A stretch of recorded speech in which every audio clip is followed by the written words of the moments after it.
Like, I love crying on the train, especially when it's like you get to really do it like movie star, like You're one little tear. But then also sometimes you're like on a crowded 4 train, Yeah. 14th to 42nd, and you're like, ah, and people are like, uh-oh.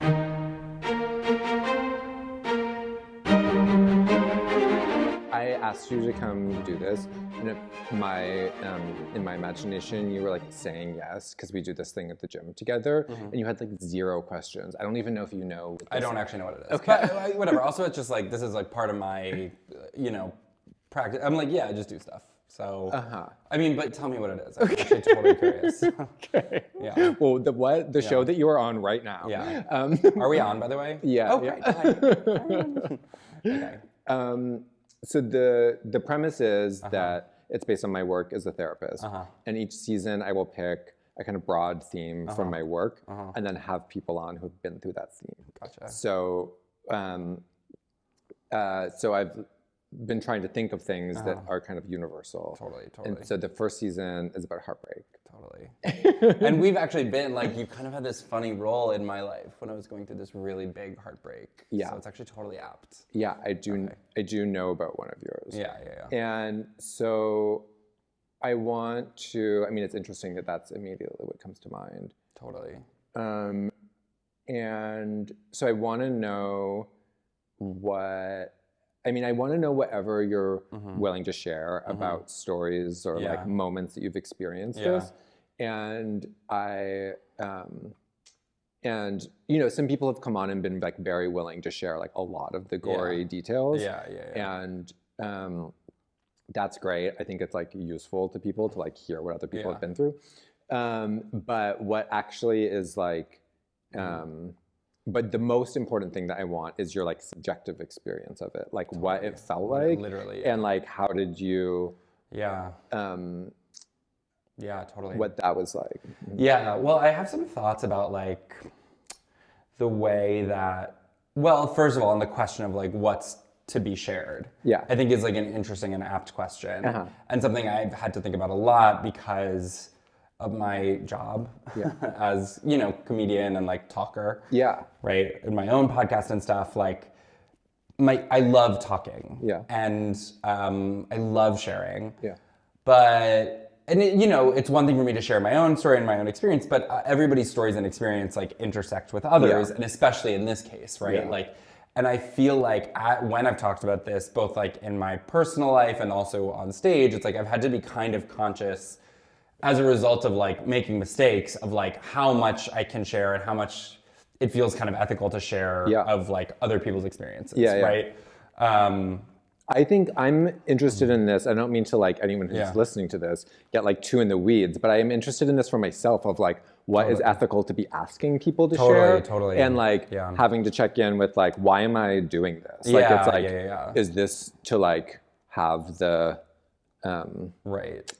Like, what is this? Because there's like a way in which this tips over into like I'm trying to like be Dr. Phil or something. Totally. Well, and it's certainly like I feel like all motivations are kind of like layered. Like there's like definitely a like generous and pro-social thing that's motivating you, and also like a selfish and like lurid motivation, right? And those kind of all like kind of coexist. Yeah, and they like often do. Yeah. I think about it a lot because I remember reading like David Sedaris, and he writes a lot of stories about his family, and like in his stories it became clear after I read a few of the books of essays that it's like him as a like chronicler of himself and his family was like playing a role in their family. Like a lot of them would say, and it like don't put this in the essay. Yeah. And that would be in the essay, and you'd be like, like. So I guess is there not like a legal responsibility and you're just doing it, or afterwards you're doing some convincing? But it did feel odd to me that like he was kind of allowed to just tell the story of these people who like were notable by, or have his last name. It's not like he's like, oh, my ex would be like this and that's like anonymous. No, it's like my sister Tiffany struggled with alcoholism. And it's like, damn, like it's interesting, like that she, and then I think they have different relationships with it. Some of them are like maybe like being in the stories. Some of them are like okay with it, but have misgivings. And then it was clear he told this one story. The essay of his that I read most recently is about his sister, I think Tiffany, who like committed suicide and had really distanced herself from the family, probably for a lot of reasons. But I do remember being like, wow, like whose stories are we allowed to tell? Yeah. And this has come up just in breakup because especially whenever I've been in like acute distress, that's a question that like doesn't really occur to me as much, or it's like just not given such. When you're in that kind of pain, you're kind of like whatever. Honestly, you're like I don't care. Like you'll do, you know. Yeah. And I think part of the like one step that people can take after a breakup, and many people do take after a breakup, is like re-narrativizing it and finding a narrative that often is like kind of a self-victimized narrative of it, right? Yeah. Where like, or one that at least like kind of absolves you. It's very common to tell the story of the breakup that like includes how you were wronged and therefore how like the other person kind of wronged you. Yeah. Or how the other person like misbehaved in some way. Therapists call this a doer-done-to dynamic. Right. They like to talk about Israel in relationship to this. Interesting. But like where there's a human impulse to organize things into like the active, harmful, and the victimized. Totally. Passive. And you know, I've gone through like I like can't quite decide for myself, right? Like, you know, there's always this the kind of like, is being like fuck them, is that actually like a productive stage of healing the breakup, or is it actually like, you know, at times I've taken this position, I've staked on my own podcast that it's like when you have this fuck them kind of position, you're like kind of doing a disservice to yourself because you're like, well, you loved them, right? Like, and that's what you care. And also it's like kind of small-minded, right? And you certainly see it when, you know, people you love are going through it, and people have often, whatever, I see all the time, people are like, fuck them. And I'm like, well, you're telling this story, and to be completely honest, like, I actually don't think this person did something that wrong. Yeah. Like, and you hear it all the time. I notice in a breakup that like people get really fixated on like the way a breakup happened, like how the breakup was done poorly or done inconsiderately. And I'm like, that's probably true. Yeah. Also, it's really hard to do a breakup, and it's like really hard to extricate yourself from someone.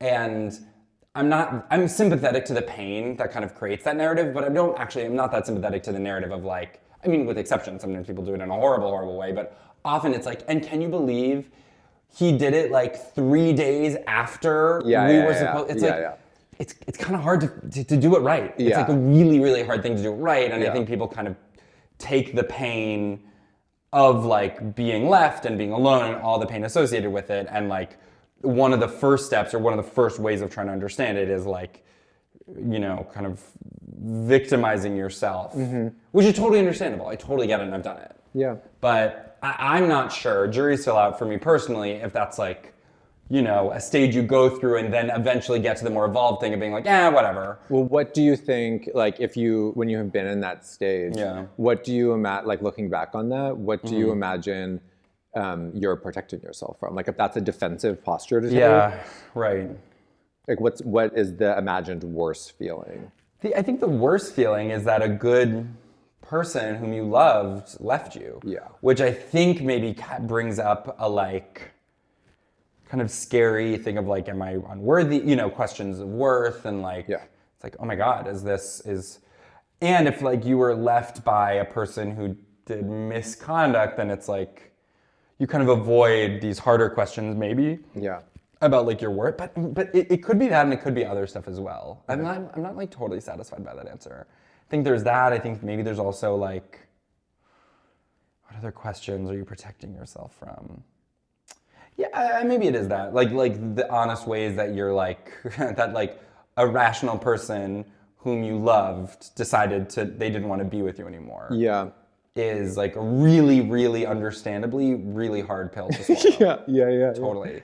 Like any kind of rejection is like, but it's like, but I wanted this, and I wanted it because I believed in it, in this person and their value system and their vision and their gaze, and like, they leave you, you're like, well, they must be, you know, I think it's like you protect the ego. I tend to think that I tend to think that that like speaking in broad strokes, that part of what it protects us from is, in addition to that, is whatever our defensive postures are in choosing the relationships we choose. That the ending is like the culmination of a whole lesser conscious mission we're on to often restage this some kind of dynamic over and over. And if you understand the ending, you have to get to why you. Yeah, I have a friend, and I won't, I'll really try to move with discretion here. I have a friend, just went through a breakup, was just broken up with by someone whom everybody around her, this person, was like, this person sucks, honestly. Or this person at least is being like pretty cruel to you. Yeah. Or at least this relationship does not seem conducive to your flourishing, right? And the breakup happened, all this stuff, whatever, we're all there for her. And I think we just had a conversation where I was kind of like, I think the next step for you will be questioning, like, because I really believe that if you put yourself into dynamics, even dynamics that hurt you, you have to kind of evaluate or think about, well, what part of this is attractive to me? Yes. What part of this, it's like, you don't end up in the same situation a million times by accident. Yeah. You actually are like, so if you're like, oh my God, another one, I don't know how to pick them. It's like, yeah, you actually really should be like, well, what am I looking for like confirmation of? Yeah. What beliefs that are negative am I trying to like maybe test and supersede? Yeah. And then they don't, and I'm like, fighting that, right? Like, and I think that can really happen. Right. So I think that that's part of it as well. That you're like kind of wrestling with maybe like bigger kind of beliefs about who you are and what you want. I'm like having a hard time talking about it without being like specific to the situation, but I'm gonna like stay true to that. Charlie, what the breakup that you associated to when I explained the topic, is that your like big one in your life? That's like it's like kind of in a series of a few kind of breakups, but that were basically because I was like enmeshed in like sort of a poly situation in a way that was like messy, kind of immature. Basically, I was in like a throuple, and like I'll get into it in a way that feels comfortable. That one, yes. So basically, yes. Basically, the answer is yes, but it actually is within that big breakup, a few breakups. Yeah. Interestingly, like, I think this happens not so infrequently, but like the biggest breakup there was not the thing that did make me very upset, but it wasn't the thing that like totally destroyed me. The thing that destroyed me was actually like an on paper much smaller breakup later on.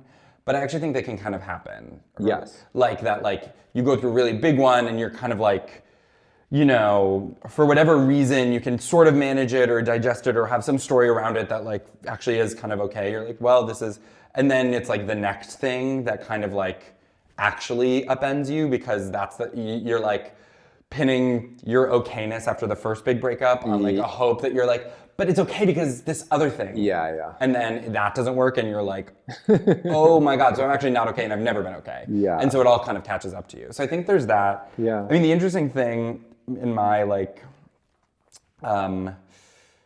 that summer, like 2 years ago, which I do think is like the biggest, kind of like a nadir in my mental health, like the thing that sort of prompted me to like get on SSRIs, was... We've really known each other for a while. I know. That's been a long time. And I started going to the bodybuilding class. The way that exercise is related, so anyone listening to this, I run a community bodybuilding class on Fridays in Brooklyn. Yeah. And you're welcome to come to that. It's free. But the way that exercise is correlated to like people's sense of themselves and how that gets played out is like such a classic telltale sign that like when you are not feeling great in a relationship, or that when you when people get a hit of their own autonomy, that then they're like, okay, then there's space for fitness. Well, right, because also it's like a clear thing, and this can come from periods of distress or otherwise, but I think, as you say, like a desire for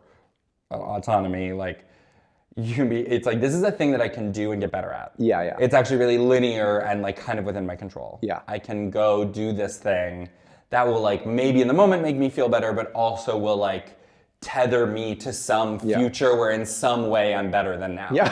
Even if like it's so hard to believe, you're like, I just will, if I just keep doing this, at the very least, I will look stronger in a year. And I mean, that's so important. You know, something I've always done, because I'm quite sensitive, and romance really brings out like a ton of sensitivity in me, and I'll really cry. I'm like a big crier around breakups and stuff.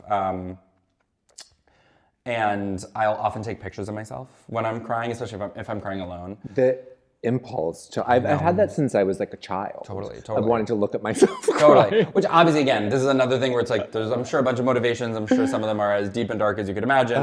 The one that I like to kind of highlight, because I think it's sort of nice, is like, to me, I always see that as a tether to a future where I'll find the present moment interesting and compelling and funny instead of completely unbearable. And it's like just a little bit of a like throwing something into the future. I'm like, there will be there must be a version of me who sees this picture and at least kind of chuckles. Instead of being completely devastated. And I like it as a habit. It's a little note to like a less sad self. Yes, exactly. It's like, this will be funny. It will. It's funny to me right now. Right, and even you find it a little bit. You're like, you look at it, you're like, I look fucking crazy. It might even be funny in like an hour when you've calmed down a little bit. Okay, I have a way to like kind of explain my situation. Basically, I went through a really big breakup, and then immediately, really soon after, kind of improperly soon after, got into like an on and off relationship with someone. And my big upset was when that on and off relationship ended at least once. And I initiated the ending. And then my ex started dating someone really quickly after. And I like completely flipped out. Like the bottom fell out from under my life. I was like crying all the time, crying on the train, crying like just legit constantly. Like going to the bathroom of my like tutoring jobs to cry. Like so intense, and was like, I actually don't know if I'm gonna be okay. It was like, I actually am worried now a little bit about my like ability to like financially support myself if I like am doing my job so poorly. And that was why I was like, I went on SSRIs, and they ultimately eventually worked. And at a certain point, I'm like, maybe I'll get off of them because, you know, whatever. We can talk about that later. But it was like a helpful palliative. How did you find out that they were dating someone else? I can't remember the moment I found out. I wonder. But I mean, and it was funny because it's like, that's now, there's like so much stuff in my life that's happened since then. And we ended up dating again after that. Like, you know, it was such a long, messy situation, one where I acted like, not in like, whatever, not in like unethical ways, but ways that I'm definitely not proud of, and definitely were like immature, certainly. But this, this is why I think that the people and this subject in particular are so interesting. Is that like, you're saying like, now when I look back at the parts, like it doesn't totally even make sense. You're like you were in something that was like bigger than the sum of the parts. Totally. And you have this feeling that's like, and it activates this like primal feeling. Like, you know, okay, we want to talk about like the subjective experience of it. And this is something I still am like kind of fighting like tooth and nail to get fully out of. But like the checking of the Instagram story of either the ex or the person the ex is seeing or the ex's friends, like, and there were times where, knowing that it'll hurt you, and that's been a huge question I have. I'm like, what is this thing where I'm like seeking out information that I know will hurt me? And is it like self-protective because I'm like, if I seek it out, I'm in control of it, and otherwise it'll like blindside me and I want to like know it? Or is it like a totally self-destructive thing of like, I actually want to, you know, put the cigarette out on me because I'm like wanting confirmation of like a belief or something?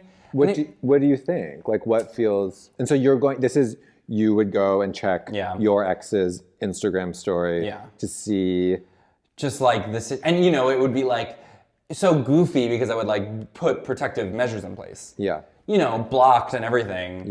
Unblock, check, get upset, reblock. And it's like, girl, it actually is like, it's crazy because you're like alienated from yourself. You're like, what am I doing? Like, and people around you are like, this is really unfamiliar. Like normally you have actually a lot more of your facilities kind of about you.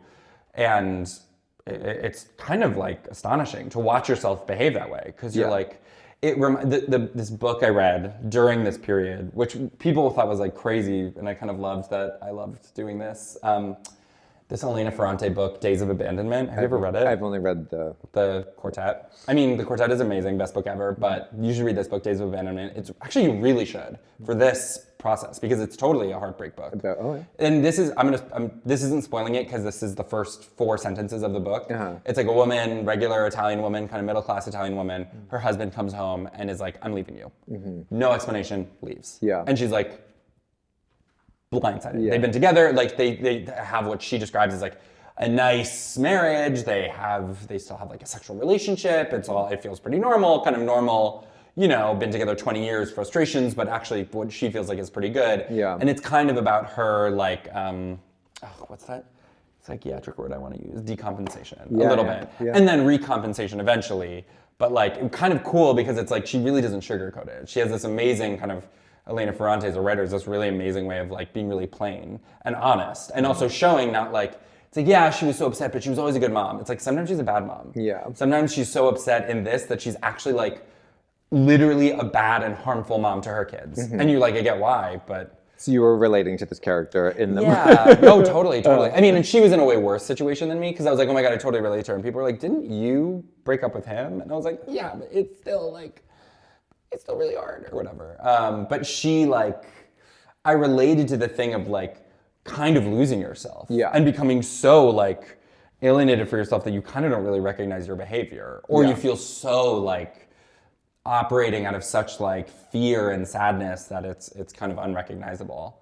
What was it about, like what have been your romantic fantasies? And I don't just mean like your conscious daydreams, but like really deep down, what do you think that you are like, if what I'm saying is true, that like, that from the jump, we like are looking for a particular thing, and then when we lose it, it feels this way. Like, what do you? It's a good question. I don't know. I think they, at a certain point, they kind of are traditional on some level, but also maybe like I've only recently come to realize that I have like multiple desires that are sort of in contrast. Like, you know, I think this is maybe I imagine a thing that many gay men have, where they're like, I want a husband. And I do, and I want like a husband and like a homestead. You know, and I want like, and honestly even kids, like legit. And then also a different. Do you feel a little embarrassed to say that? Is that no? Okay. No. You like honestly the way you said. Oh yeah, I mean the kids think it's more embarrassing because it's like, who knows if that'll really happen. That's just like it's a tough one. Feels like a long shot in just as a long shot, and it's like 2025. Kind of embarrassing to name something you want that you like might not get. Husband, I feel like I actually could get. Like that's not so impossible. But also, even if not, for some reason that I'm like, yeah, whatever. Kids would, and also kids maybe is like a little bit of a self-indulgent thing because it's like, why do you want them so bad? But kind of, I also really forgive myself for that because it's like, well, not to be, evolutionary bio about it, but I'm like, there's a lot of reasons why it would make sense to want a kid. Like I understand where that, even if like a higher order ethical thing is like, you know, it's not good for whatever. I'm like, I want them. But there is a part of you that is like drawn to a kind of traditional family setup. Totally. And who knows how much of that is like, you know, my family growing up was totally, divorced, the house down boots as much as like, and kind of all the way up, like through great grandparents basically, like, but was you know, some gay kids I think have this thing where they're like so shunted out of the family that it's like, they're like, I don't have that expectation anymore. But I was so like, me coming out, like I was still integrated into the project of like my family, so it was always kind of expected that I would still do these normative things. So I have that expectation deep down. It's hard for me to tease apart like how much is that me, how much is that, you know, or a desire to like please, you know, my parents or whatever. But Either way, I'm like, it's fine. I'll see. Sometimes you don't really have that much time to interrogate your desires. Yeah, well, Sometimes and you or just also gotta rock control out. over this stuff. Like Totally. It's like, Mm-hmm. it actually comes from my parents. It's like, well, what are you gonna do? Electroshock therapy? Like, it's you can't rattle your brain around that much. You're kind of given to some extent what you're doing. Okay, but you're saying what's the contradiction? The contradiction is that, and then also I have this thing of like, and I want to be a huge slut and have sex legit all the time and whatever. And that is, and be like insanely desirable and cool and, it's not technically like, some gay guys really thread the needle, but I actually think, and maybe this is controversial, I actually think it's a bit of a harder needle to thread than people think. To be gay, traditional, and gay slut. Yeah.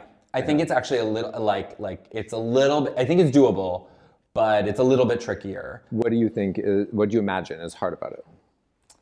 Because I think, not to be so realist about it, but you don't have that much time. Like, and you don't have that much energy. And I'm going to be totally crass and I'll regret saying this on a thing on YouTube and maybe I'll ask it bleeped or something, but you literally don't have that much like cum, honestly. Like, really, it's like you only have a certain amount of like energy in a week. And so, I sometimes it's like people are out here, it's like, go fuck your boyfriend, dude. Like, I also think this is like, maybe more conservative than I even like want to admit, and like I'll totally regret it. And by the way, if you think I'm wrong, let me know and I'll literally change my position. Going into the camera. No worries. I'm just like thinking. But sometimes I'm like, wait, what was I gonna say? I got distracted by the digression. About being a slut, that it's hard to, you only have so much cum. Yeah, right. Awesome. Cum is finite. Cum is a finite resource. I mean, it's legit not, but you don't have that much time and energy. You don't have, it's finite per day. Per day, certainly. Right, exactly. I mean, some people really seem like they would test it, and God bless them. But I don't know, just that you, I think just that idea, that it's like you, this is what it is. That actually there's something to some degree of like self-restriction, right? Like you can't actually have it all. And sometimes the logic of the fabulous and wonderful and totally liberatory sometimes logic of being a slut is like, I can have it all. And I'm gonna do it legit as much as I want. And there is totally information and learning and liberation in that. But it is hard to square that with like, you can have everything you want and you're gonna have a partner, because I actually think having a partner does come with like compromise. And actually you have to kind of be acclimated. I mean, it's like the song Being Alive, right? From the show, Sondheim, what's it called? Company, yeah. That's right.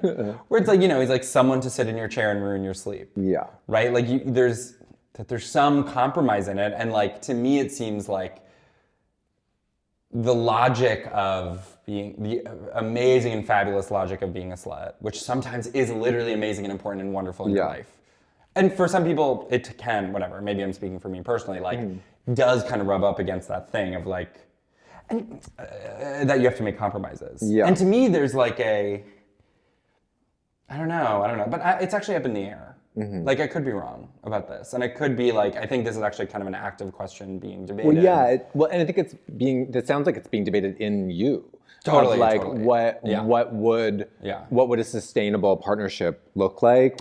And what are the right compromises for you? Because I do think, right. I mean, certainly, like, I think most relationships definitely, like, maybe more than like how one's like sexual behavior gets played out, but like there's compromises of autonomy. Yeah. Like, it's not, if you're with someone, you're with someone. And that means that your choices are going to mean something to them. Yeah, totally. Right. I mean, literally, exactly. It's like, I don't know, I think a lot, and some people have found these amazing situations where it's like, it seems like they really are wonderful partners and they also are able to like kind of do whatever and manage that.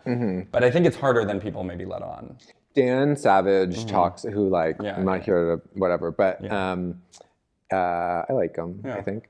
And he talks about how him and his like very long-term husband, like both have boyfriends. And I heard him say like, well, we have that now, but like we couldn't even have done this a year ago. Right. Like what is possible now was like so far away from realistic at the beginning.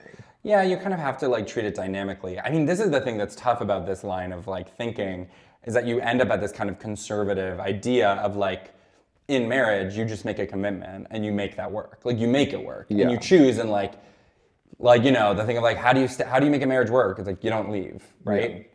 But then obviously that's not really feasible for people, and because people end up in really unhappy situations like all the time. And that's not acceptable, right? Or like, you know, there's obviously a point where it's like, get out of there. Like get out of there, like you're not happy, they're not happy. And I don't think vaunting like, I guess maybe this is what it is. This is some kind of synthesis, like knowing that you have to kind of make some sacrifice in that direction if you really want that kind of partnership. Yeah. But and also you can be honest about like, is that actually what you want in your life? And is that really something you're like, because I do know people who are like in long-term relationships, but it seems like way less like committed. Yeah. And like that's one of the amazing things about queer relationships. Well, I mean, you live with your ex-boyfriends. I live with my ex-boyfriend. We both have boyfriends. Right. And yeah. It's like there's a lot, and there's clearly some kind of like partnership going, not like partner in that sense. No, but we're like lifelong. Yeah. I don't know. We're like friends. Doesn't seem like enough of the word. Right. You live together, and that's like more than just like, oh, we're trying to figure until we figure out something else. It's like you actually are like, I mean, whatever. We don't have to get into it, but like, you seem like comfortably, you like your living situation. Yeah, it's great. So, you know, that's like some kind of. I mean, that's the amazing thing about queerness is you get to kind of like renegotiate. Yeah. But to do that, I think you also have to be kind of honest. Yeah. About like what you actually want. How do you think those tensions showed up when you were entering this situation that hurt you so bad? I think the big thing that showed up for me was just like entering a second thing right after this other really big breakup and being like, I actually really loved this other person, but also felt in a very deep way that I like should have time for myself, whatever that meant. And that meant both like personal time for healing and reflection, but also like time to be like alone and have fun and untethered. And those tensions, I was just like never, you know, I never believe this thing of like, what do you really want? I don't believe there's like an underlying motivation. That's never felt true to me. I think there can be, as I've said like 8 times now, like multiple simultaneous motivations. And that was really hard in the relationship because it was like, I want to continue seeing you, and I also want to be completely unencumbered and able to do all the things I want to do without making sacrifices. And it's like, well, guess what, babe? That's not going to work. Yeah. That's actually like not a realistic option. So you can have loved him and but within yourself had this kind of ambivalence, like a really potent ambivalence. Right. And ambivalence not because you don't care, but you actually care about a bunch of things in 2 different directions, right? Yeah. I think this happens all the time, right? It's like people are like, oh, should I move to Portugal with him or whatever? Like, you know, and you have 2 different, you're like, I like my life here and I also love this person. Yeah. I think it happens a lot, and it's like, I don't know, it's tricky to be in that position.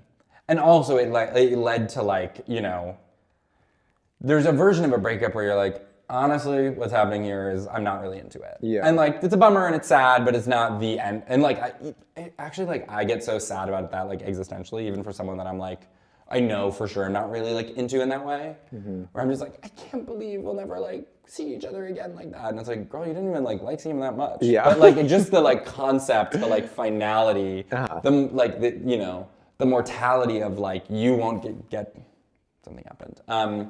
Like you won't get to the forever of it is like really freaky. Yeah. And even that's hard. Of the paths diverging. Yeah. And so it's like the idea of leaving something that you actually like, whether it's your choice or the other person's choice or whatever, mutual or circumstantial, like it's totally heartbreaking. Yeah.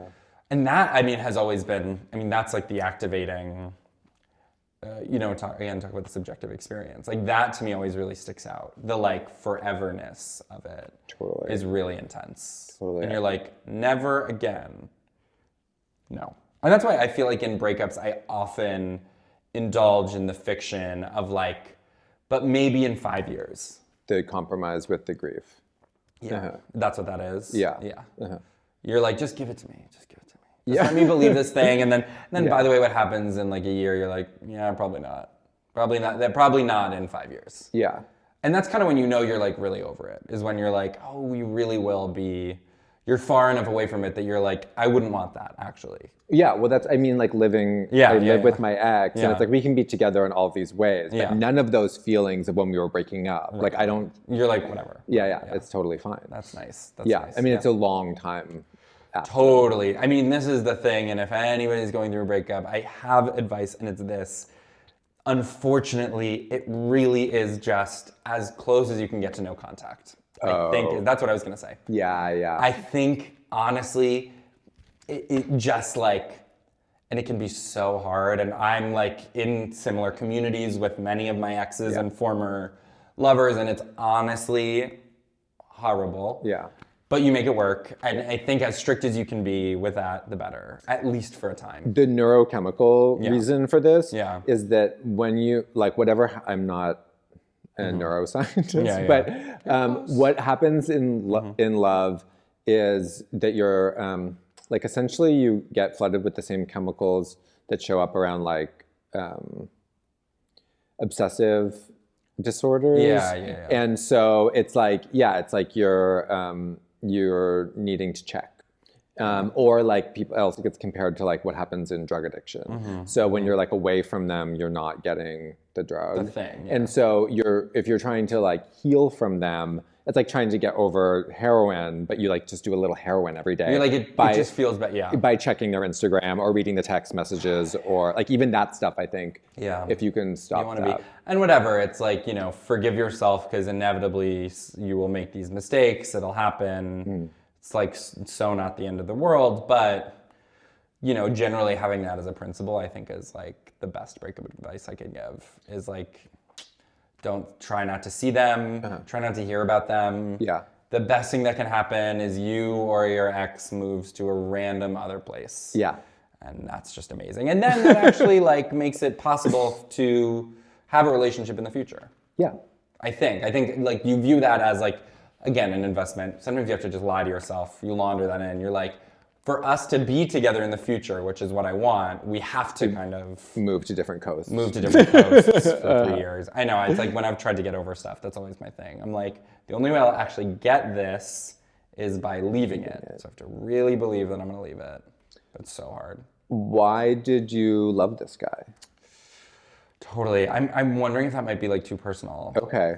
It might, yeah, I think so. Because I don't want to talk about, I also like have just talked about the situation so much in a way that like cosmically I'm like. I don't want you, I'll tell you later privately, sorry y'all, to those in the comments. I literally am a therapist and I don't want anyone to say anything that they're not feeling comfortable with. Let me see if I can give like a version of it. Well, I want, okay, so but can I maybe if I ask it as like, what, like, when you're searching for a partner or like when fantasizing about a partner, what is it about you? Like what does it say about who you are that you're like drawn to some idea? Well, this is the other thing that actually, let me give an answer that will satisfy the last question, then I'll answer this one. Okay. Last question, why did I love them? The smell of their neck. This question. I know, it's so sweet. It's like totally heartbreaking. But that's always what it is. And it's like you break it down into like, he actually is so good with animals. It's like, no, he is like, it's like whatever way into it that you fall, you're like, he made me a cake one time, whatever it is. It's like, you build a bond that's built on like, you're next to them and it feels like amazing. Yeah. And that's like but what about you made it amazing? I don't need you to really even describe him. Right. You know what? It's true. It's like this is a big part of why you get into someone is because you're like, it brings something out in you. Yeah. Something I find really hard is that like, I don't know if I've found someone where I feel like the truest version of myself, like the most distilled. It's like I found people who like really bring out this one thing in me, who make me feel really smart, who make me feel really like analytical and cultured and sophisticated. And then I have met people who have made me feel so funny and delightful and joyful. And I've met people who've made me feel really like strong and sensitive and thoughtful and caring. And like, And then there's more refined and particular ways of that too. And like, I mean, to take it there as well, like there's also like a sexual component where you're like, there's a lot of different roles you can play in a relationship sexually. And like, it's always kind of interesting to be like, wow, like maybe I'll be locked into just this one or like this one sexual dynamic. And and that's, I think, to me, part of the like making peace with the choice of being like, you actually don't get to live every life. You actually won't find someone who, or maybe you will, and maybe some people do, but a lot of people don't, find someone who fully sees you or fully gets you and actualizes you to the fullest extent. I think I've like kind of become a little bit of a realist about it, where I'm like, you can probably do pretty well, but most people don't end up in permanent, happy, perfectly suited relationships. I think that's safe to say. It's certainly forever. Like, it's not going to feel like that all the time. Yes, definitely. And also, like, I also think it's really important to ask ourselves, like, what do we imagine a relationship is going to do for us? And like, and I do think a lot of it has to do with like, oh, I could get to be a different version of myself with this person. Actually, it's like, it's got to be. It's something inside you. I mean, totally. I've had like deep crushes on people, become totally romantically obsessed with people because they like laugh at my jokes in a specific way. And I'm like, oh, that's what that is. But then it's not just they laugh at my jokes. It's like, because they laugh at my jokes, it brings out this like totally, I mean, and you know the experience of like you have a crush on someone and your friend sees you around them and they're like, oh my God. They're like, you are acting so remarkably different than how you normally are. You know, normally you're like sullen and like whatever, not really. But like, you know, just it brings out this thing in you that can be so amazing. So I don't know, I'm like, I think that's like a really important question. And it's hard because often when you really evaluate, you're like, I feel like in most things I've been in, I'm like, there's a lot of stuff I am getting, and then there's some stuff I'm not. Like, I'm like, I don't know if this person, like, you know, or at least allows me to express the part of myself that is like analytically curious in this way, or intellectually curious in this way, or like really goofy and playful and silly. You know, even if you just look at like humor, like, you know, I've always had like I have to have like a relationship of funniness with whoever I'm seeing. But it's hard to find someone who like gets every single part of that, who like knows the parts of you. Well, even in my honestly comedic partnerships, it's like I have some people where it's like when we're together, we do a ton of voices and we're really silly. And I have some people where we get really into like an elaborate imagined bit. And then I have some people where it's like really culturally, it's like we're like being bitchy gay guys about something. And like those things are all, I don't have one person who I can do all those things with. And so, I don't know, it's hard to imagine you would find that in a partner, but that's why I think you're like, maybe I'm like totally a pessimist. And my friends were recently like, I think you're like a real pessimist about this. A little bit. Or like, I'm such a realist, where I'm like, I just don't think that feels like such a tall order. To find the person who like will make you feel totally always perfectly, or maybe I'm naive and I will, and it'll be like, I can't believe how. I think, to speak in like very broad strokes, what usually happens is you think you found the person who did that, and you live in a fantasy of that for a while, and then you meet each other as real people. That comes crashing down, and you find out, is there enough here to just kind of keep it moving? And are we both sort of like solid enough in ourselves that we can handle that, the de-idealization, right. And make a practical choice, because also there's a million reasons why it's actually like really comfortable to be in a relationship. It's like, you know, maybe or not, like maybe like if you pick someone who is like, there's like particularly if you want like children, there's like I had a moment when I was, once me and the guy I live with, once we broke up, I was like in my mid 30s, and I was like, well, if I really want kids, I have to like, that has to be kind of like number 2 on the priority. Like when I'm looking for dates, it has to be like, do you want this? Because it's gonna have to happen like right now. And I didn't. I thought I wanted like a partner who was satisfying me actually in a more well-rounded way than just like a great dad. Yes, you were like, that's actually not the priority. Yeah, to be honest. For me. Yeah, And so it wasn't. Right. It wasn't that. And I guess I'm just ambivalent enough about children. Right, that you were like, I can, take it or leave it. Totally. And that, like, actually, there's another version of you where, like, that's more of a priority, and I'll actually, like, will then shack up with someone who doesn't do these other things for me, but I know is interested in this thing, wants to do it, wants to make, like, always I come back to, like, marriage and partnership has always been largely a, like, and I could be wrong historically, but it seems to me like it's always been a logistical, material engagement that at some point, maybe throughout history or whatever, in different places in different ways has like kind of love grafted onto it, or like they're kind of uneasily like braided together. Yeah. So it's not totally surprising to me that you're like, hopefully it overlaps a lot.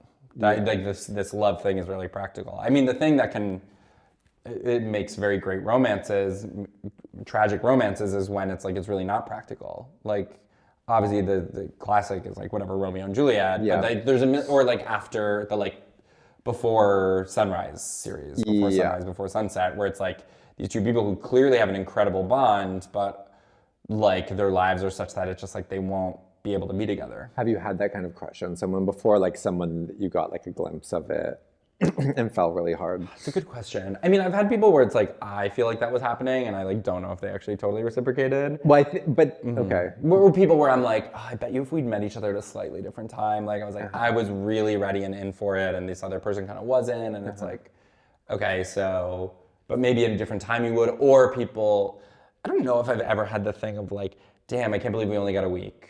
And like if... A vacation fling. Right, like a vacation fling. Well, I met my boyfriend on vacation. Really? He's a vacation fling that turned... Oh my God. Yeah. Fire Island or something? We were in Marin County. Oh my God. Yeah. By the way, like me too. I'm like dating someone right now and we met on vacation, so I don't know what I'm talking about. What vacation was When I was in France. Oh, right. Yeah, and I won't say too much. I'll tell you more about it. Okay. But that's such a romantic... Totally. Start.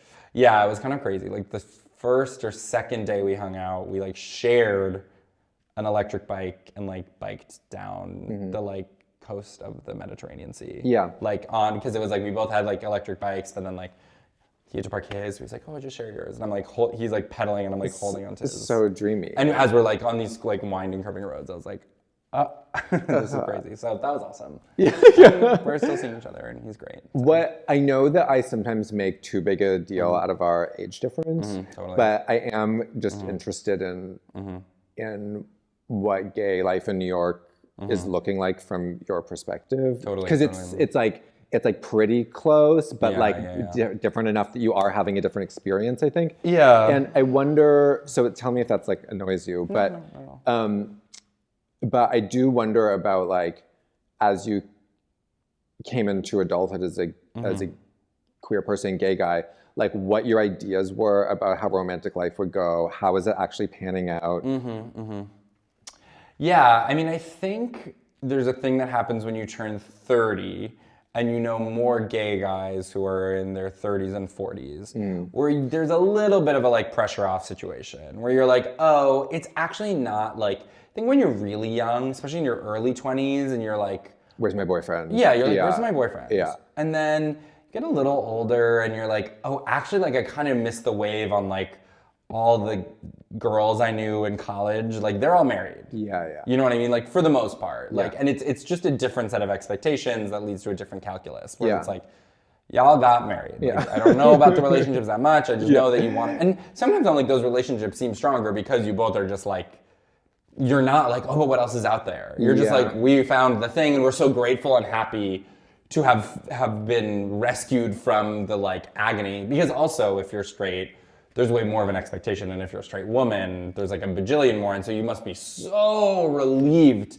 to be free of that like I totally imagine. And I think that is actually real. Like that could lead to feelings of real incredible love. Because you're like, we made it. It's like we were in the sea, we were in the choppy ocean together, and you rescued me. Like, oh my God, thank God. Yeah.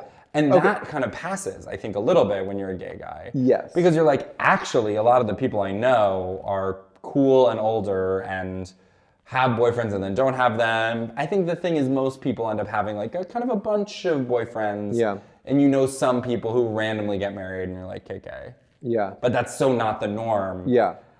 So how is that getting integrated into your sense Yeah, of... yeah. It's live. It's like a live question and issue. I mean, one thing that happened to me that changed things is for a while I was like, well, I need to have a boyfriend so I can live not with roommates. Like, I really don't want to live with roommates. Yeah. And then I found like an apartment I could afford on my own. And that was a little bit like... The true boyfriend. Yeah, exactly. I was like, whoa, holy shit. Like, that's pretty good, isn't it? And that really changed things because I was like, I actually am liking living alone, and like, I think it would be a big adjustment. And I even know people who have been in really long-term relationships and still live alone, actually. Like, gay guys do it all different kinds of ways. But people who've been together like almost a decade and are like, live separately, they're both just like, I like my apartment.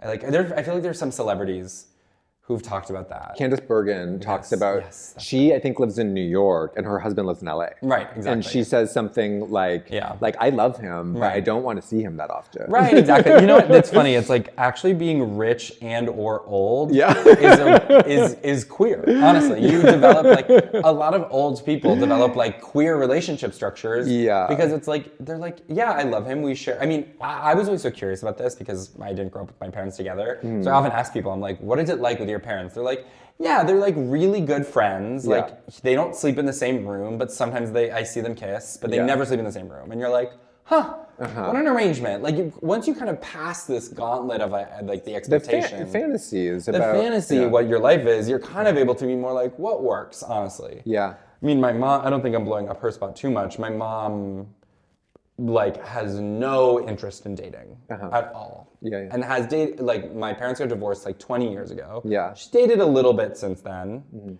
but not for the last like 10 years. Yeah. And honestly has, to me, what seems like a totally full, robust life. Yeah. She travels all the time to her friends' places and various places, and she's always taken on vacation, and she's a dog, and she has a million friends from the dog park. Yeah. And she's always like, I'm in Nova Scotia, and we're like, how the hell did you get there? Yeah. She's like, my friend from the dog park has a house in Nova Scotia, whatever. Like, yeah. So that also has been like a kind of model. Well, but that there's a version of life where romantic partnership is like not central. Yeah. And it kind of feels to me like she can free herself in that because she like did the big one. Yeah. She like had a long-ish marriage, and that was productive, and then it produced 2 kids whom she loves and has relationships with, and that she's like, I kind of did it. Like, I kind of did it. And that like this other thing, I mean, also there's whatever hormonal desire, people have different like needs, whatever. Yeah. But I don't know. I think I've never really thought of that, but there's a thing about getting older that like frees you from some of the expectations that like kind of queers it a little bit. Well, queer in that you're like just listening to what you want. Yeah, exactly. Yeah, that it's a kind of desire first. Yeah. I mean, you hear all these celebrities who are like, I don't want a man in my house, whatever. I can't remember whose quote that is, but Whoopi says, I don't want anyone living with me. Yeah, exactly. Right. That's her quote. I mean, and it's funny too because there is like and I even feel this with my place. I'm like, there's an economic privilege to that actually. Totally. Because I think if the New York housing market isn't great. I got lucky, I found a rent-stabilized place I can afford, whatever, I'm also whatever, but like there's a world where my calculus I think would be a lot different if the choice were honestly roommates or living with a partner. Yeah. I think I would be way more likely to be like, let's see if I can make something work here. Yeah. Because that just sounds nicer. Yeah. And then figuring out an arrangement from there that kind of works. So like it's hard to separate it from you can't separate what you want from like the material circumstances, really. Yeah. I can't really remember how that's like totally connected to what we were talking about before, but I trust that it is. The listeners can get there. Charlie, so this is 2 years ago, not yet on SSRIs. What does a day in your heartbroken life look like? Like what are you? I mean, it was so crazy because it was like, it was during the summer. It was like, oh my God, like waking up, probably talking about it to someone at length every day. Yeah. Finding a new person.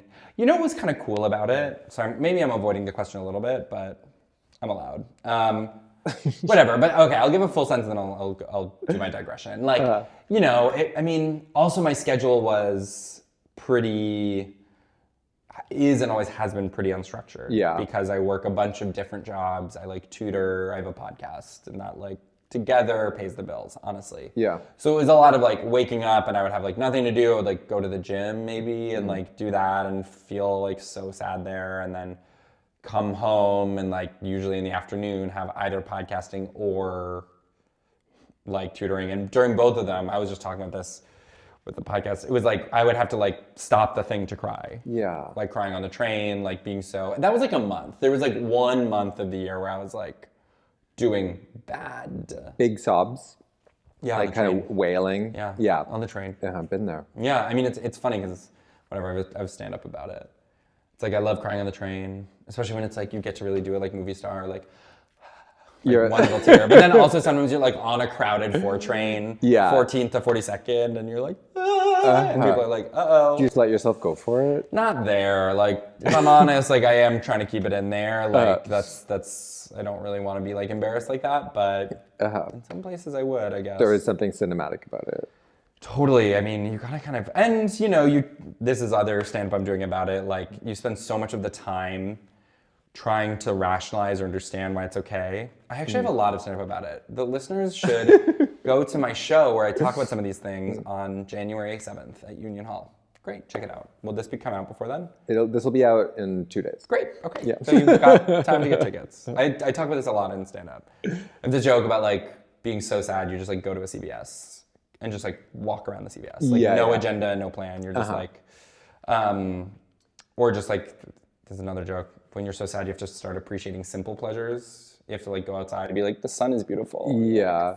Like, fuck. Charlie, can I make a digression about that? Sure. Which is like, I am interested in how people's professions fit into all of this, because that's such a big part of our life. Yeah. Totally. And so like, I wonder about, Jake Cornell came on and we talked about the like performer and like how that fits into relationships. But I wonder about like, do you think, is stand-up a place where you can like actually like process this stuff? Yeah, I mean, carefully. Like I always think about, this is like kind of inside baseball, but to me, I always think about like, there's 2 kind of roads here. There's the like Jenny Slate and Obvious Child road, which is like, if you don't know the movie, she gets broken up with, she does like a stand-up set where she like bombs fucking hard because it's embarrassing, and she's like way unprocessed, and it's like, she's not good. She's like really upset on stage, and actually to do well at stand-up, one of your big jobs is assuring the audience that you're okay at the end of the day, that you actually have to be like, you don't worry about me. And actually I've got you. Like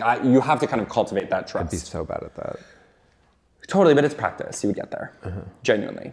It just takes a sec. But that's like a big part, because otherwise it's like, this person's on stage and they want us to laugh. It's so desperate and so vulnerable that you have to like, and this is a stand-up thing I've learned, is that when jokes don't work, you really have to just be like, all right, like, no worries. Like, that you have to just be like, I'm taking it easy, let me not, like, and honestly, it's not their responsibility that it's bothering you. Actually, like, you have to kind of, it's helpful to think about stand-up. I'm like, I'm a performer here. I actually am not here to get like, I'm here to get affirmation, but like, people paid and came to be here. And that I have actually a responsibility to them. That said, there is a space for it, and the other road is the Tig Notaro road. It's like Tig Notaro had this famous set right after, I think she found out that she had breast cancer. Yeah. And it was like right after like she found out she had breast cancer, got broken up with, and her mom died. And had this other big sickness all within a year. Just had this like fucking awful year. And she does this set like right after she finds out she had breast cancer. And it's like, she does this kind of like searingly emotional thing, but it's funny, but it's also really real and pretty raw. It's a really hard needle to thread, and for the most part, like, you don't really want to do that unless you really got it. Like, unless you really think you're like, I'm in the exact right mood where this is going to be playful and fun in some way, even if it's raw and real. That said, it's big feeling is relatable. Well, and generative, right? It's like, especially because at least if you're in stand-up or in whatever, you're trained. That's like a big part of the thing, is like taking the material and digesting it and shaping it into something. That's the practice, right? And true of like anybody who makes anything, you're like, okay, how do I turn this into something And that's a big part of like the processing it for yourself. So it's not so much that you're like, oh, I'm gonna bring the raw thing, but it's that turning the raw thing into something presentable. Right. I think is helpful. Well, so it's like while you're like writing at home. Yeah. And it's not even like writing. I mean, I've been doing stand-up for legit 15 years. I don't know how I write stand-up. I actually don't know when it happens. I'm like, I can't figure out if I'm like doing it at home or like I do it.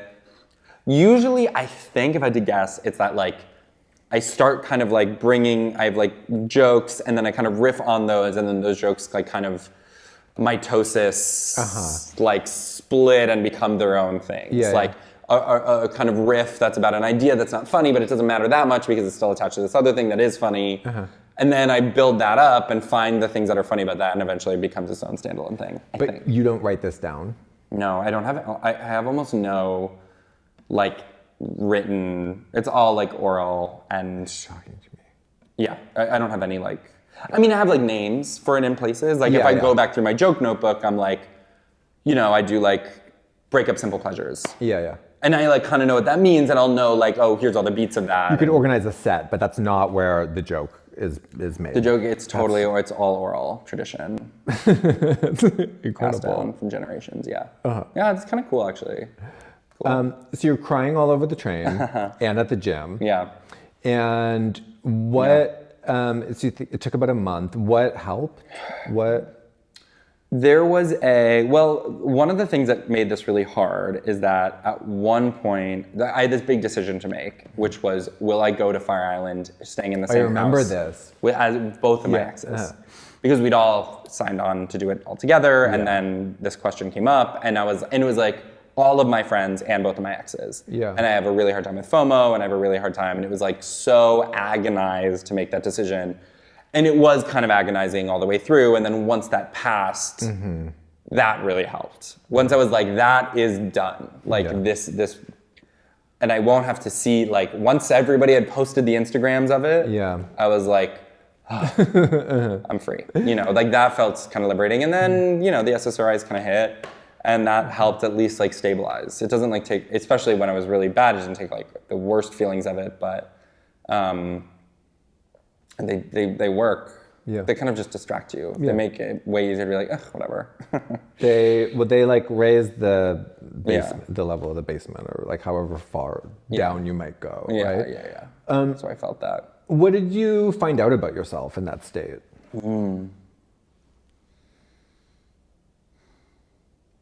You know, I mean, some of it was scary. Some of it was like, damn, like I am really, really, really reactive in this way that I'd never really seen myself be. And like, or if I had been, it was like in high school and it was for like, but I'd never been that. So some of it was like a scary discovery. The intensity of the feeling. Yeah, it was like, whoa, this is actually pretty like gnarly to look at. Like how much I'm reacting to this thing. Especially when it's like, well, you made the decision. Like, what's gonna happen to you if you are deeply in love with someone and they break up with you? Like, you know, and I sometimes I'd be like, no, but I'd actually be able to handle that better. You might. Well, people say this thing to me where they're like, it actually can be harder if you make the decision to leave. And I'm like, respectfully, I think that's a nice story. I have a hard time believing that. Like, I think probably it's just hard no matter what, is my guess. Well, a thing that I think is true is that the breakup is happening through the relationship. Someone pulls the trigger. Totally. But yeah, at the very least, like, I think when you are, if you're someone who's kind of good at hiding difficulty, like, you're kind of digesting it in an ongoing way for a while. Yes. And then it's really surprising and sudden for the other person, and that's a different kind of pain. But it's kind of the thing of being like, oh, how you broke up with someone, confusing the pain for that, where it's like, it actually just sucks kind of no matter what. Yeah. And being like, it's actually harder in this. I think people get really way too fixated on who did the breaking up. I agree. I think it just sucks. I think there's also with that level of pain, and to be clear, it's a really astonishing amount of pain. One of the things that everybody says when they go through a breakup is they're like, I cannot believe, I mean, some people don't, whatever. Some people are like, I'm good, but like, I've heard many others voice that they're like, I cannot believe how intense this is and how normal this is. Like, it actually feels like world ending, and you're like, you're on the train, you're like, you guys all had, and I remember that experience. I remember being like, are you kidding me? Like, people be like, oh, I remember that. And I'm like, you can't possibly not like mine. Right, you're like, no. I don't believe that at all. Yeah. So, this is, and this has come up across different episodes of this, is people talking about the contradiction of like, I'm totally alone in this, and I'm connected to the like human experience. I've been a bit about it where it's like, at least I feel completely ancient. Yeah. You're like, and sometimes you have these feelings of like romantic jealousy, and you're like, they were writing about this in Gilgamesh. Like, legit. Like, this is straight out of there. Like, you're like, oh, and his oxen aren't even that strong. Yeah. I'm trying to work on. I think it could be punched up. There's this thing that like, you kind of do whatever to get through the pain. Like, and ultimately you just tell yourself stories to pass the time. Yeah. And anything you do, and that's one of the stories, you're like, at least I'm connected to something ancient. And that like sentence literally takes like 8 seconds, and you're like, well, I'm 8 seconds into the future, that's helpful. I have 2 things to say. Well, one of them, a nice thing about it, and I really do believe this, is that it's like, there's generative elements of it. And one of them is I've made a ton of like friends during it. Yeah. Just people who like were kind of happened to be going through something at the same time. Yeah. Or like old friends I reconnected with because you're seeking out. Like, so that can be, I mean, if you don't isolate, right? And some people isolate, and that's really hard and a different challenge. But like, I was really proactively being like, texting old friends, being like, I'm going through a really hard time. Can we hang out? I love this part of it. Totally. And then you build stuff, and like I would, I one old friend, a dear friend from high school, we reconnected. I was telling this story, and she was telling me her story about like, she was like, I got dumped kind of hard by my boyfriend, then got dumped by my manager and my agent. Like, she was an actor. And I was like, oh my God. Could be worse. Could be worse, honestly. And because also while this was happening, my career was going kind of well. Yeah. And people were like, that's always how it goes. One's up, one's down. I was like, actually, it can be both down. Yeah. Like, I actually think that's really normal for it to be like, it's all bad on the whatever. Yeah. So I like the part of it that's generative, and the part of it that forces you to like, you're like, I have to, turn this into something, or like, and also just being acquainted with that pain makes you a better friend, because inevitably someone around you will be going through this. And like, knowing that experience really intimately does help you be like, okay. You sort of can't imagine it until it's there. Totally. It's like, there's that particular kind of like wrenching, there's one other thing I wanted to say, but I can't remember. But I bet you it'll come back if it's right, if it's meant to. You talked a bit about this, but like the acting out, what? Acting out. Like the worst ways of coping. Oh yeah, I think one of the things, and this goes back to the beginning, but like one of the regrets I have about it, and this is completely ironic because I'm talking about it now to everyone, but I just like would talk about it way too much while it was happening, and talking about it with people who like knew the other person and put them in a weird position where they're like, so that person's my friend, and I actually don't need you. Like, it's just kind of intense for me to now be holding how hurt you are about this, and putting me in a position where it's like, and I maybe know this information that's gonna hurt you. Like, I have a memory of in my like first time this happened. Of my friend Sasha, who's like a dear friend now. But this was like, I'd met her like a week before. We were colleagues. Yeah. And I was showing up to work crying, and she was like in a hallway. I can picture myself like walking up to her in tears, being like, listen, to like essentially a straight like thank God she's my friend now, but like, and I didn't care. Right, like, you're just like, I'll take whatever I can get. And whatever, you give yourself forgiveness for that. But that was a thing that sometimes like, first of all, it's like not great for you. It's definitely not like so awesome for the people who are listening. And even sometimes to like, it's the David Sedaris thing a little bit, where sometimes your partners are like, it's different because it's not like public, but sometimes, I don't know, I had exes who were like, like I knew you were talking about it a lot, and that kind of made me uncomfortable, and I wish you did have more discretion. Not out of anger, but just like being honest. They're like, it's weird to know that you're being talked about all the time. And I've had that happen to me, where it's like, I'll bring up something, and I'm like, whatever, so that ended, and someone's like, I know, I heard, and you're like, what? But it could have been maybe like, you're saying, I think in retrospect, like, usually the relationship was a valuable thing. Yeah. And you can remember that even though you're in pain, and like treat it with a kind of respect that that honors what the thing was instead of just like, here's a thing I can gossip about. Yeah, exactly. I think like I was pretty good with exceptions about like, you know, resisting, maybe with the exception of like sometimes resisting the like villainizing a person. Yeah. Because I mean, first of all, it was hard to do because it was like, people were like, and he broke up with you and then dated someone else, and you're like, so no. Shoot. Actually, when I've done this in stand-up, once I like did this whole set, and I have a lot of material that came from this period about like, because you know, both the interesting thing to me is like what it feels like in it, and then also like what it means to kind of rebuild your life is like kind of a funny source of comedy because you're like tentative and scared, right? Yeah. That's hilarious. But, and then at the end of one of the shows, I was like, by the way, like, because I would never in the breakup would talk about like any of the details. I didn't really talk about who this person was. I really kept it like pretty kind of opaque or as much as possible, just talked about the experience. And in one of them, I was like, oh, by the way, like I broke up with him. And people were like, what? Like this whole thing. And I was like, oh my God, it's interesting that like so much of the pain I'm experiencing, people just ascribe to being like left. Yeah. And I was like, what does this mean that wasn't my... it is awesome to get better, and it's awesome to actually have that experience in your like bones a little bit. Yeah. Like I have now a little, when I've gone through really hard stuff, I've gotten better and better at being like, you know what?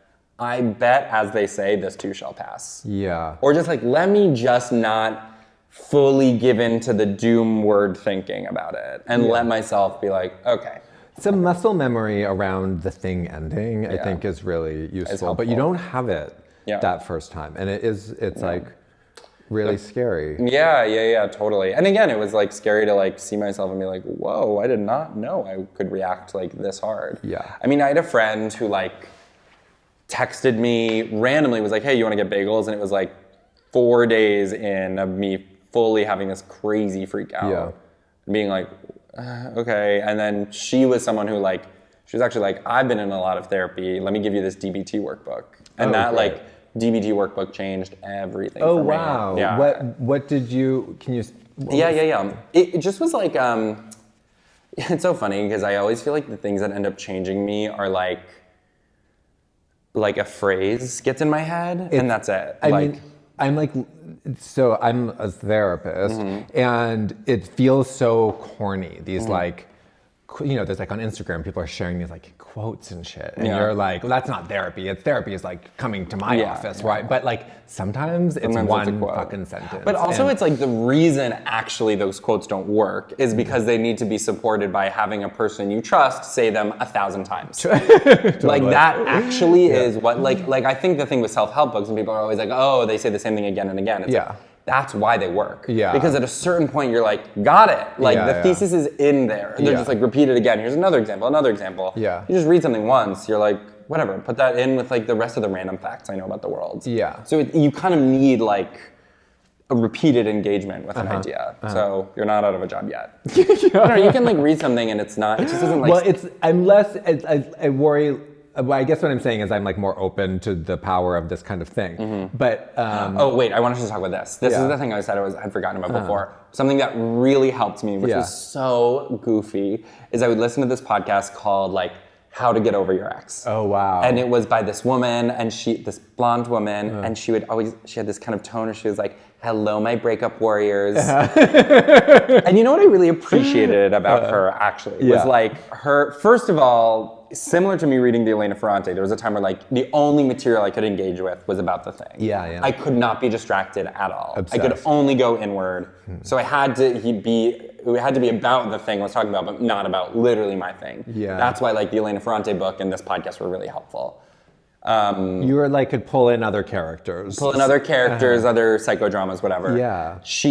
What I liked about her is she was like, getting over a breakup is an active process. And people are like, it just takes time. She's like, I don't believe that. I think that is passive and it won't always work because you can stay with the same beliefs.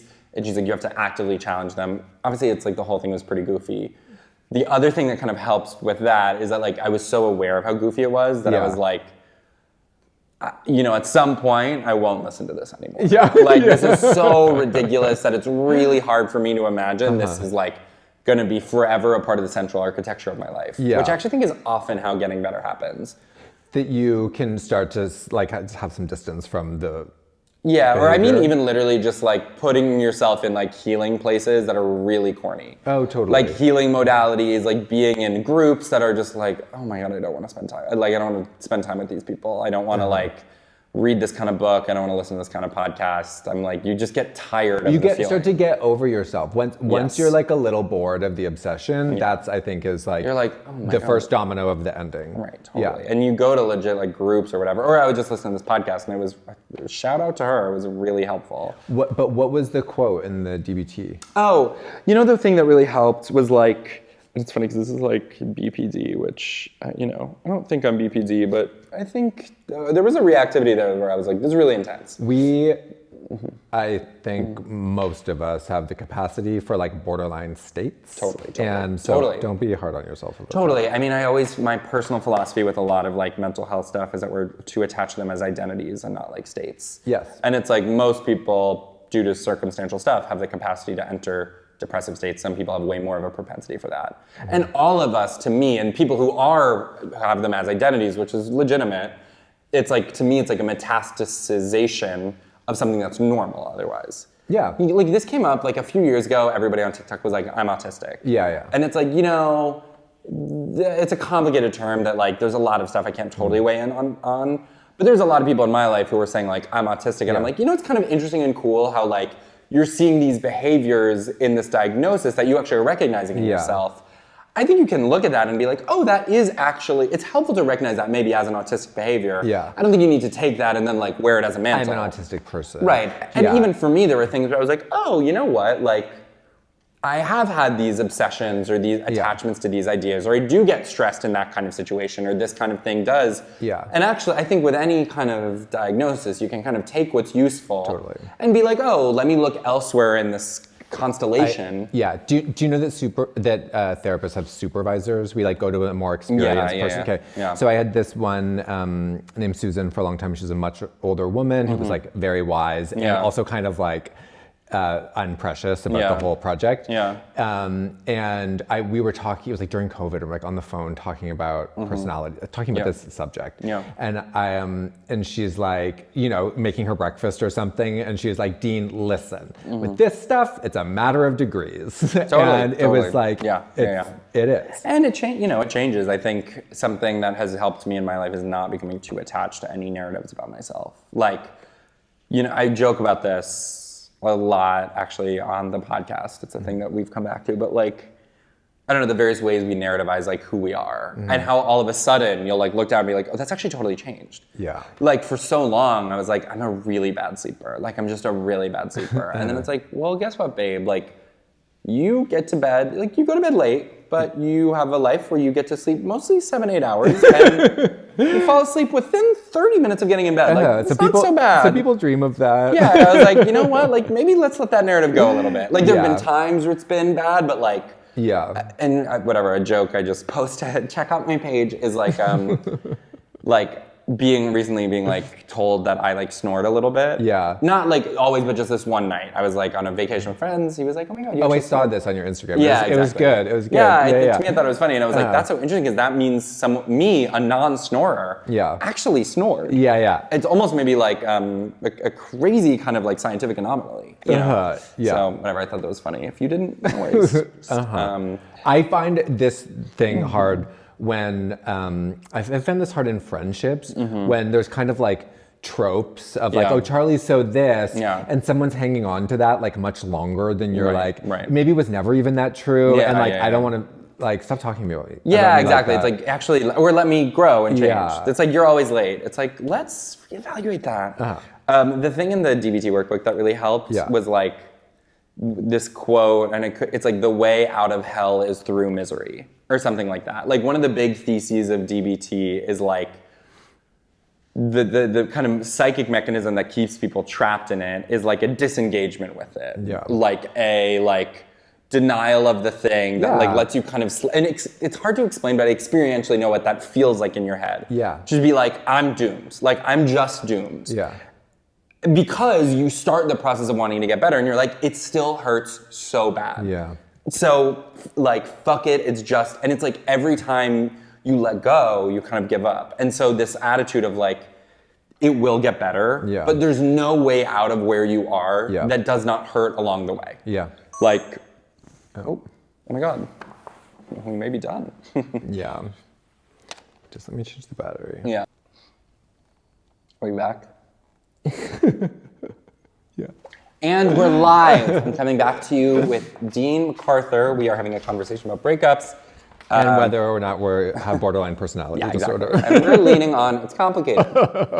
That is the wrong question due to, it's like an epistemological, never mind. I don't know if I'm using the right word. Anyway, yeah, that really helped me. Yeah. That part of the DBT thing where it's like, you know, I'm going to share something else that we talked about on my podcast, which I thought was really helpful, spiritually really important for me, which is a clip from Real Housewives of New York, which I've never seen. Oh. But I've been told. Well, I've seen this one part of a clip because it gets posted. Yeah. I saw a bunch of gay guys posted in funny context. It's not Ramona, it's Bethany, and she's kind of crying. And Dorit, or maybe not Dorit, Dorinda. Yeah, Dorinda with blonde hair is kind of going like, I need you to say it's bad. And Bethany's going, it's bad. Yeah. It's bad. It's bad. And people would post that when they're talking about like a new movie they were excited to see, but it was bad. Yeah. You know what I mean? They're like, Wicked 2, whatever. Like, just kind of like a tearful acknowledgement that something is bad, haha, played for laughs. Natalie told me when I was like bringing that up to her once, she was like, the original context for that clip, and again, hearing this secondhand, I could be wrong. Like, the original context for that clip is Bethany is acting crazy at a dinner, kind of acting out, being like a little hostile, being just weird to people, and then kind of like storms off and leaves. And what has just happened, which I think everybody knows but isn't being discussed, is that her ex-husband has just committed suicide, which is a really, really big, heavy emotional experience. Yeah. And Dorinda kind of comes up and like, Bethany's like, I'm just like, why is everybody being da-da-da? And Dorinda goes like, I need you to say it's bad that he died. And Bethany's like, of course it's bad. And she's like, no. I need you to just acknowledge it. Yeah. And Bethany kind of like breaks down and it's like, yeah, it's bad. Like it's bad. And like, it's like this, again, in my version of the story, it's like kind of an oral storytelling thing. Passed down. It's like, we don't even know if these are real people. Dorinda's just like an ancient concept. Yeah, exactly. It's like, we actually think Dorinda was 4 to 5 people kind of together. But that is like the kind of model I have in my head of just doing the thing of like, it sucks. And actually that's like often the first step of like, it just sucks. Yeah. And getting in this is sometimes you so are in this parallel world of being like, but it actually shouldn't because and if only da-da-da-da. It's like, we're not in those worlds. Yeah. We're in this one where this bad thing happened. Yeah. This breakup happened. And it's like, oh, but only if he hadn't done this, or if I hadn't, I made this mistake, I shouldn't have done whatever. It's like, actually, and this is the other part of DBT, it's like this, sounds so corny, radical acceptance. Like a true thing of being like, and it's radical because it fucking sucks. Like it's radical because it shakes you, because it often is like, holy shit, like I actually can't escape this reality. Yeah. That it's here and forward. Yeah. And that like. And there's a lot going on in your life that you're actually not in control of. Totally. And and the world often sucks. Yeah. I never found that much comfort in like, what's meant to be won't be. That never really worked for me. I found way more comfort in sometimes shit sucks. Yeah, I have the meant to be thing makes me crazy. Particularly if you've ever had anything like pretty lucky happen to you. Totally. It's like, I didn't deserve this. Right, exactly. You're like, no, I'm meant to be historically one of the richest people in the history of the world. So, like that is actually like what, that's what should have happened. So. Yeah. Charlie, I'm not going to make you sit through me switching that battery as well. So let's call it. Yeah, but thank you so much. Oh my God, this is amazing. Yeah. Have you been in a bunch of therapy? Yeah. Yeah, okay. Can you tell based on how I like talk? Well, I just mean more that you're like, you know yourself really well and you're able to talk about the complexities of these experiences in ways that I think are good for you. I really, really think, I mean, the classic thing I've struggled with, which is like a big contemporary push in therapy is getting people to like feel their feelings instead of like think about them. And I'm really good at thinking about them, and sometimes I can feel them, but it's a little tricky. Yeah. I'm still often being nudged Dorindally to Bethany, like, it's better. I'm like, and the thing, and someone has to be like, so you're feeling scared, and you're like, yes. It's shockingly hard to do. Yeah, and to not like move forward, be like, and I'm scared, so there's a lot we do to like kind of manage. It's interesting. This is cool. It's made me want to be a therapist. Oh, it's the most fun job. Cool. Maybe I will. I need healthcare. So. Yeah. That might not be the job. Shit. Okay. Well, thank you so much. Thank you, Charlie.